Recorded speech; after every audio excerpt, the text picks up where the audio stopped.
Hello, my name is Eduard Lebedyuk and I'm a sales engineer at InterSystems. For the last few years I've been helping several of our customers to move into a cloud. I also participated in a creation of InterSystems' own cloud offerings. In this session I would like to chart a best way for you to move into a cloud. Running Iris workloads in a cloud. In this session, we'll talk about cloud landscape and how to run InterSystems software in the cloud effectively. What choices you need to make and how best to architect your app to get the most out of a cloud. And we'll have a little case study because if you haven't heard, InterSystems recently published a few cloud services ourselves, and we'll see how they utilize the underlying cloud infrastructure to get the best results. Let's start with the cloud landscape. There are a lot of clouds and there are even more options. Even if we take the biggest players, there are hundreds of services in each of them, and each individual service it's not a small little piece of software. Usually it's fairly extensive with many options, many different ways of using it. So it can be very easy to get lost between this multitude of options. How to choose the best option, the one that fits your use case the most. There can be many scales, but I would like to offer one of customization versus ease of use. Let's say you have a traditional application which you're running into a virtual machine or even on a bare metal, maybe on several servers, and you want to move it into the cloud. One option you have is to use VMs provided by the cloud service provider. In this case, you can customize pretty much everything. You're giving away the issues with hardware, sometimes with operating systems, but otherwise, sky's the limit. You can install any additional software, use any operating system level tools. You can of course install Iris, everything you want. But on the other hand, you need to manage all of that. Next option you can choose is Kubernetes, hosted in a cloud or managed Kubernetes. In that case, you're limited to what you can run by containers. You can only really run containers and pods. And on the other hand, you don't have to manage operating system, you don't have to manage software. Pretty much everything is managed by Kubernetes, network connectivity and so on. You only really care about your containers and how much you allocate to them. Finally, you can even not manage Kubernetes yourself. You can just use containers running in a cloud where you don't know where exactly it's running from. It's some machine in a cloud, but you don't manage that. And you only specify the entry points, bin mounts and so on. And this scale of customization versus ease of use, it can be applied to many cloud choices, and in general you want to take advantage of the tools which are the easiest to use but which still provide all customization options you need right now and in the, well, at least immediate future. On the other hand, rule of thumb is shifting any non-trivial infrastructure into cloud as is would always be more expensive. So you need to re-architect your application carefully to get management simplification and cost savings. Now let's talk about concerns which you might have when starting a new application, cloud-based, or moving an existing application. So the first one is scaling Do you only want to scale up? Of course, over the years, your application usually sees more traffic, more users, and so on. But when we are talking about scaling in a cloud, we're talking about more real-time scaling. For example, you have a B2B app and you see a lot of traffic Monday to Friday, but almost no traffic on weekends. Do you want to scale down on the weekends? Is it possible for your application? Do you want to scale to zero when there is no traffic at all, or must your app be always online for some background work, for example? If you want to scale to zero, how do you scale back from zero? Do you care about dropped requests when you're scaling back up?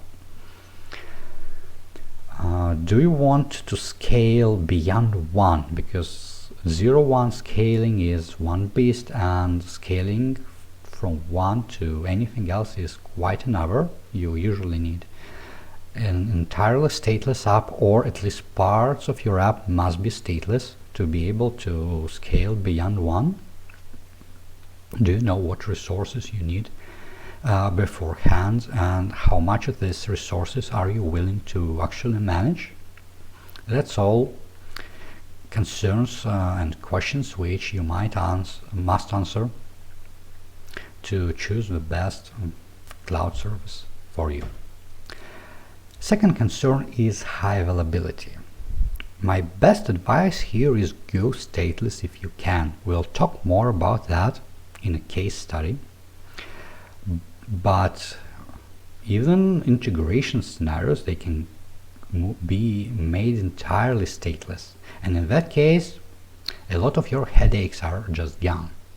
If you cannot, high availability and disaster recovery and so on, check that cloud offerings, as they are provided, a lot of them advertise high availability and similar things, but high availability on the underlying level of infrastructure does not guarantee high availability on a higher level of infrastructure.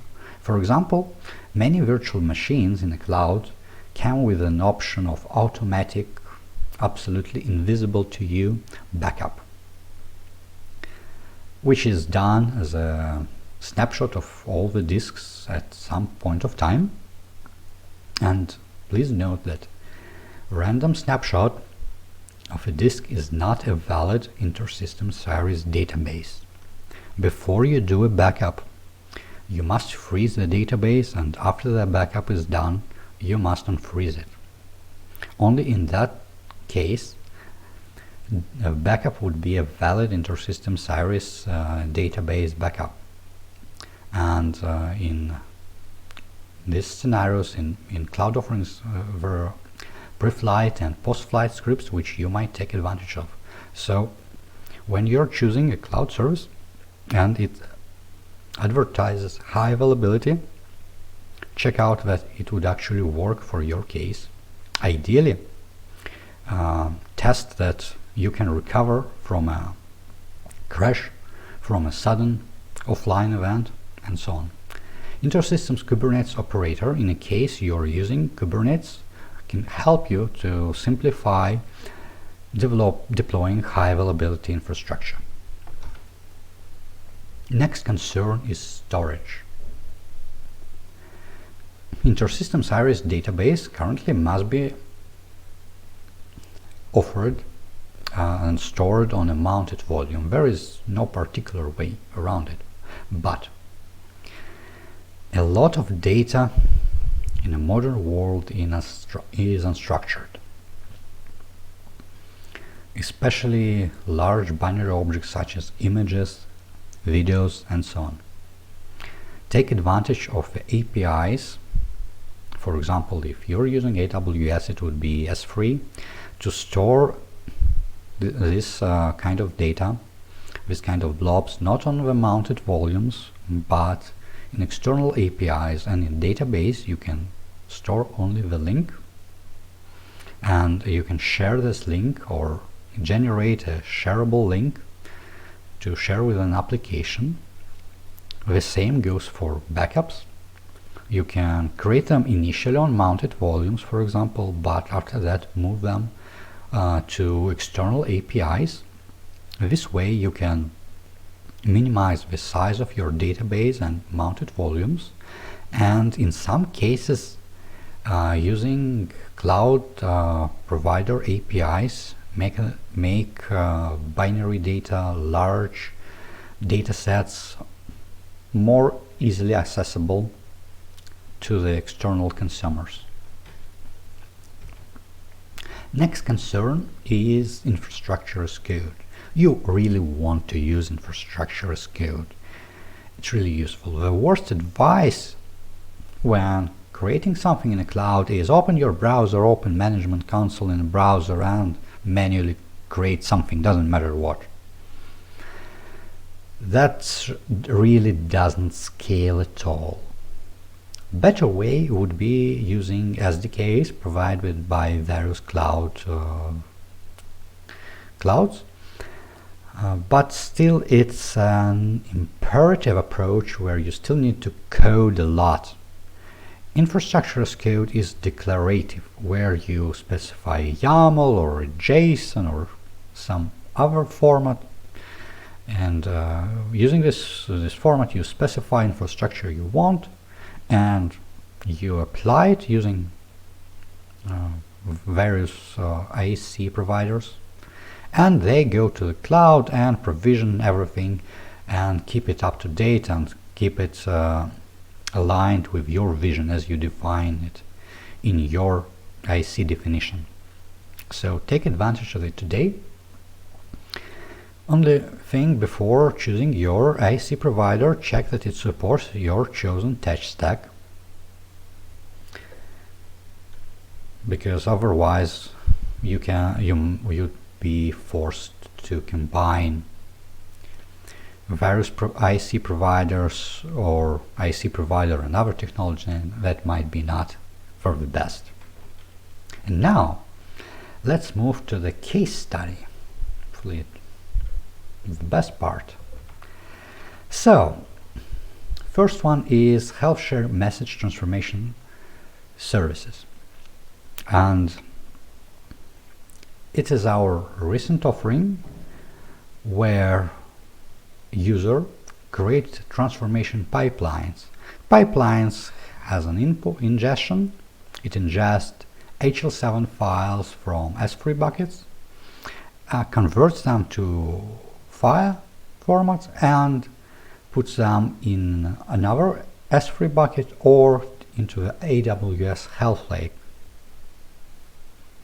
We also have a transformation preview where user, even without a pipeline, just a new user, can write in a browser window, input his test HL7 document and get a sample file output.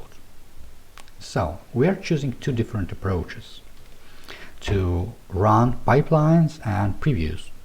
Let's see them. For transformation pipeline, we are running Kubernetes. Our app, Health Share Message Transformation app, is a container, and because customers can use it to transfer private medical information, each customer has an entirely separate container. Originally, we thought that we need storage because, well, obviously it's an interoperability-based solution where we have business processes and so on and so forth. But after a while, we found out that we can go entirely stateless. In every time HMTS container runs, it checks inbound bucket and gets the first message, first file which is available. And after that, it's pretty much one transaction where we transform it and upload it to the destination and remove it from inbound bucket. And if container crashes, that's no problem. We just get the next first item available and continue. So in that case, our one additional concern is that containers are not running all the time. We only want to run container in a case where there is something to process in the inbound bucket. And if there is nothing in the inbound bucket, we might as well kill the pod. So we have a Kubernetes cluster, and we have a function-based orchestrator which decides when to populate the pipeline or when to delete the pipeline. And in that case, Kubernetes is invaluable for us because it allows us to use fairly limited resources to provision required containers and unprovision them on demand. On the other hand, if we'll watch a transformation preview, what's the difference? There is no S3 buckets or AWS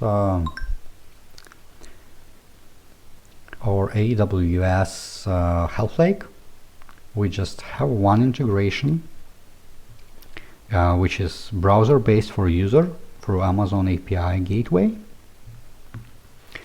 And since there is no private information, users can only use transformation preview with test and synthetic data. We're running only one container for everyone.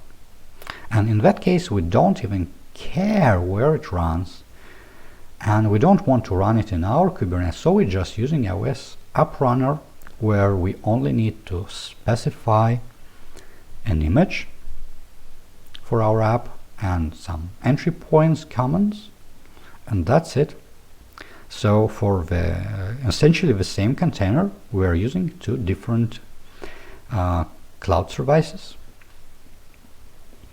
In one case, we are running Kubernetes, and in our App Runner. On the other hand, we have InterSystems Cyrus Fire Accelerator service, which is fire service running in a cloud. Fire server running in a cloud. And in this case, first of all, it's persistent, so we don't care about scaling to 0, because as soon as the user provisions in his own file server, it must be online 100% of the time, even if it's not currently in use. So in this case, and of course, each individual user must have its own file server, because they can again store private information, medical information. So in this case, for each user, we are provisioning a virtual machine, a separate virtual machine using function orchestrator, and running it like this. So to sum up, it's important to choose services that's right and correct for your workload. Review your architecture and maybe separate it into discrete components. If you can make them stateless, all the better. Break the monolith by separating code from data and componentize. For each individual component, you can choose the cloud offering which fits the best. And InterSystems can definitely help with planning of running InterSystems software in a cloud. If you're interested in running large-scale REST API in the cloud, visit a corresponding session. There are also sessions focused on solutions I was talking about, but in greater detail. Finally, check out Experience Lab, where you can get hands-on experience with InterSystems Cyrus and Kubernetes. Here are some links. You can visit our cloud offerings. They are online and live today and every day. So, and with that, I would like to say thank you for your attention. Goodbye.